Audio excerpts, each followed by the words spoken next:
If you mean the Executor in Nightreign, you have probably heard of a little mechanic called deflect toggling, or parry toggling as some people like to call it.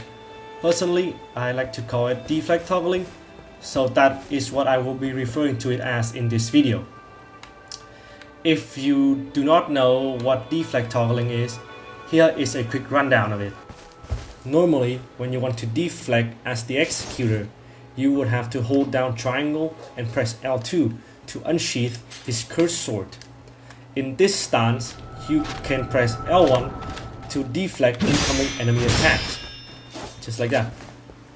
But for some reason, the unsheathing and sheathing animation of his cursed sword actually has the same deflect properties as his L1. So if you hold down triangle and press L2 just like when you would press your L1, you can deflect just like that. So let me demonstrate it again. L2, L2. That is deflect toggling. You might be asking yourself, well, why even bother learning how to deflect toggle when you can just, pull out the cursed sword and start swinging? Well, one particular advantage that I see a lot of people bring up online in favor of deflect toggling is the fact that you get to use your normal weapons and movement more often, which is just objectively way more superior than the cursed sword. Now, there is actually an additional benefit to deflect toggling which I don't see a lot of people talk about online, which is exactly why I wanted to make this video, to showcase to you how this one little extra property that deflect toggling has can really enhance your Executor gameplay. Before delving into what that particular benefit is, let's first talk about one of the cursed sword's biggest weakness, which is the fact that the Executor gets pushed back a little bit after every deflect. As you can see here, I am constantly being pushed back by this enemy every time I deflect. And the amount of knockback can actually vary based on the attacks. For example, I'm against Healstore, the final boss of the game here. Most of his combo finishers actually knock you back quite far to the point where you have to dash forward once in order to be in range for an R1 again. Some of his more powerful attacks can actually fling you backwards. And even though you're completely invulnerable during this animation, you also really can't attack or deflect until the recovery frames are over.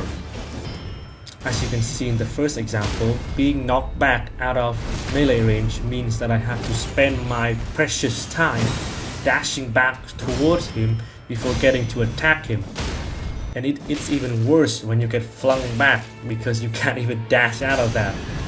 And when he combos you and you get flung back, you miss out on potential deflects that you could have got if you weren't flung back. Now, what if I tell you there was a way to completely mitigate the knockback that you receive when you deflect normally? Well, as it turns out, if you deflect by sheathing your sword, you actually receive no knockback whatsoever. Even from the attacks that fling you backwards, you just stand there and sheath your sword. This changes everything.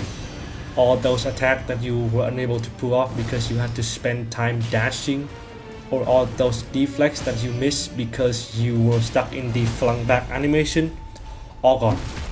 To demonstrate how effective this mechanic actually is, here are a few comparisons between my fights where I only use L1 deflects versus my fights where I abuse deflect toggling.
I'm sure you get the gist by now, so you can sit back, relax, and enjoy this almost no damage fight against Healstore, where I absolutely abuse the shit out of deflect toggling. If you find this video helpful, be sure to leave a like and subscribe, and thank you for watching.